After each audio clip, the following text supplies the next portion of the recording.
Here we are, in the international airport of the Ukrainian city Dnipro, former Dnipropetrovsk.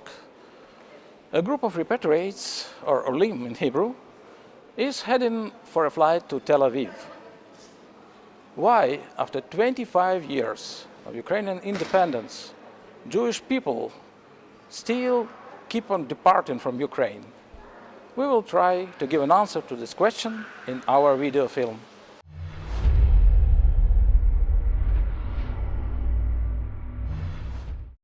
Ukraine is one of the biggest countries in Europe. At this, Ukraine is one of the poorest countries in Europe.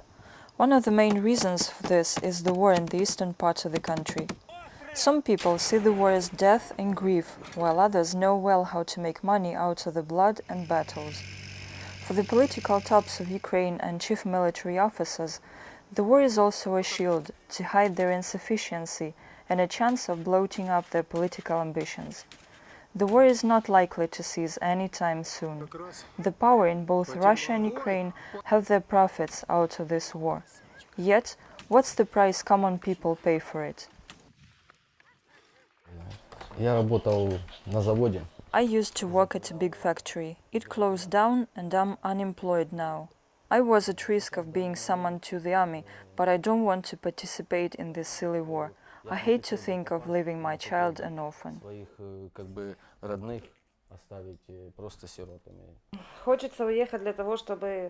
I don't want to send my husband to the war. I don't want to wake up in the morning in fear of losing him at the war.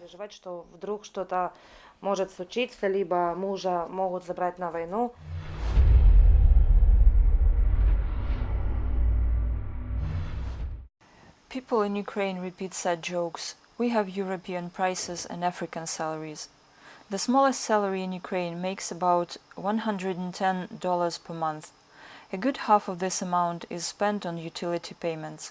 Just to compare, in Poland, people spend 12% of their incomes on the utility costs. In Germany, it's about 6%. 83% of the employed Ukrainians are not able to make ends meet. 90% of the retirees in Ukraine live beyond the verge of poverty. The utility payments are often bigger than their retirement benefits. The prices have grown by 8 to 10 times within the recent years, while the population is being constantly robbed by the corrupted officials who hurry to take the money out of Ukraine. I'm leaving to join my son and his family in Israel. I can't survive on my retirement benefit here.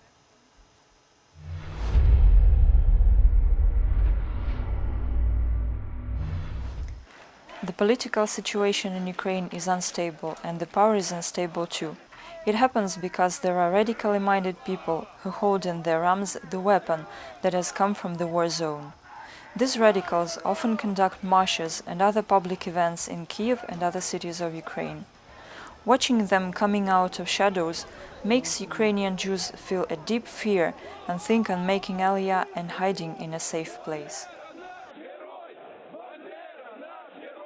Jewish people in Ukraine are totally unprotected in the face of anti-Semitic attacks. These attacks show up as frequent plundering of synagogues, Jewish cultural objects, and in other daring escapades.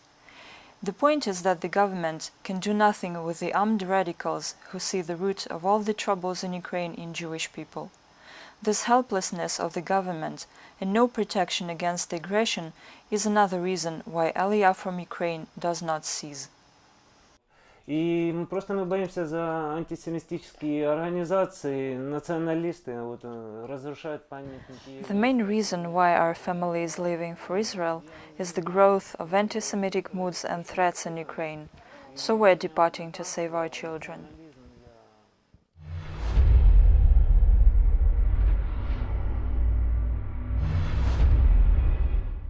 In accordance with the data rendered by the chief of the Russian-speaking Aliyah department of Jaffe, Roman Polonsky, Aliyah from Ukraine made 6,000 in 2014, 7,000 in 2015, 5,500 in 2016. It's expected that in 2017 the number of Olim will grow due to the continuous instability in the politics and the never-ceasing war in the eastern Ukraine. Я лечу для того, чтобы у моего ребенка было будущее.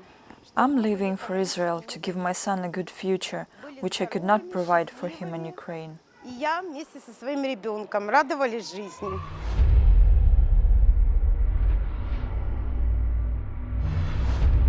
Aliyah from Ukraine doesn't stop, and the Embassy of Israel in Ukraine conducts regular meetings with potential olim and consults them on complicated issues.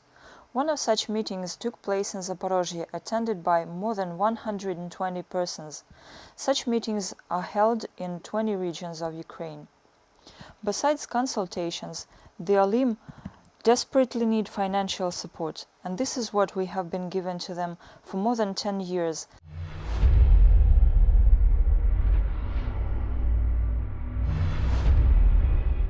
Now we are showing how Aliyah changes the lives of olim for the better, and these changes in the Holy Land are another reason why people leave for Israel.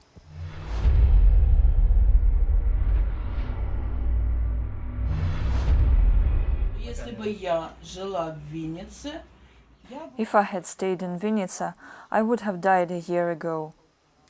These are the horrible conditions in which Galina's family lived in Ukraine.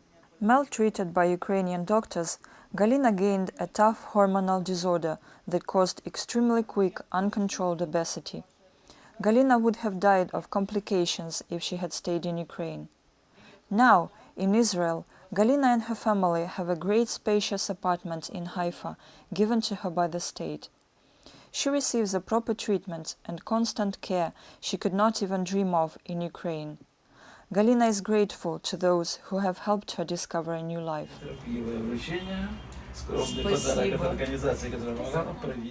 Now, Galina receives funds to purchase the necessary medications.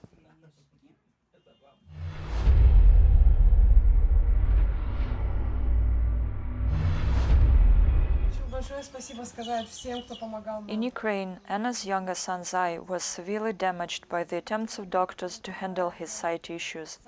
It was very likely that the boy would go blind very soon. In Israel, he has already undergone 6 very expensive surgeries on the account of the state. Doctors believe that they will stop the disease from damaging his second eye. His elder brother was released from his military duties to support the family. If I had stayed in Ukraine, I could have lost my son. I'm so grateful for your help.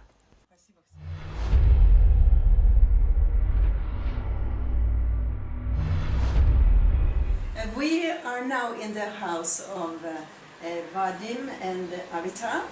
We are visiting in Israel here in Rishon LeZion, and they came from Ukraine 2 years ago, from the difficulties there because of the war and other difficulties they experienced. And now they are in Israel. They are very happy to be in Israel with their 3 beautiful daughters. And now we are so glad that we could give a hand with the transport for helping them to Israel. And now we can give a small gift for helping you with some things you need. Everybody has got a job, but it's not a job for you, Avital.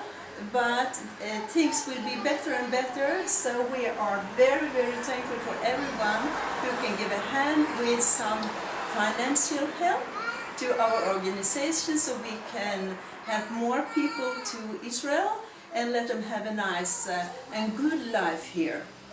And I give this small help to you, Avital, and sure you will. You need some, and you have places to put this small one. Thank you very much. It's with our pleasure. Меня зовут Вадим Кашуба. We are grateful to Greta and Exodus Nord for the help we received before our repatriation from Ukraine. We left for the sake of our children's future, and I also believe that in Israel I will be able to walk by my profession. Thank you very much. Your funds have helped thousands of olim handle their financial problems in the course of their preparation for repatriation. We do hope that this help will keep on. On behalf of olim, We're grateful for their new life in the Promised Land.